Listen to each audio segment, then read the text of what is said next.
14 अगस्त के सिलसिले में एक पुरवकार तकरीब government girls degree college Turbat में मुनक्किद की गई। तकरीब के मेहमान खास ब्रिगेडियर वकास, जिला कौंसिल केच के चेयरमैन मीर होतमान बलोच और डिप्टी कमिश्नर केच औरंगजेब बादीनी थे।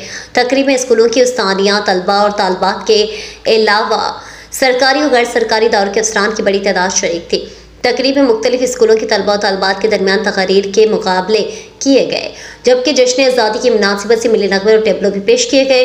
तकरीब के अख्तिताम पर डिप्टी कमिश्नर केच, जिला कौंसिल केच के चेयरमैन मीर होतमान बलोच और ब्रिगेडियर वकास ने तकरीब में हिस्सा लेने वाले बच्चों और हेड ऑफ डिपार्टमेंट में एजाज़ी शील्ड तकसीम की। जबकि इस मौके पर डिप्टी कमिश्नर केच, मीर होतमान बलोच और ब्रिगेडियर वकास ने एक दूसरे को खुसूसी यादगार शील्ड पेश की। अलावा डिप्टी कमिश्नर केच औरंगजेब बादीनी ने जश्न आज़ादी के सिलसिले में शहरियों की तरफ से लगाए गए स्टॉलों का दौरा किया, जहां पर बलोच सकाफती मलबूसात, पेंटिंग और दीगर बलोच सकाफत से जुड़ी चीज़ें नुमाइश के लिए रखी गई थी।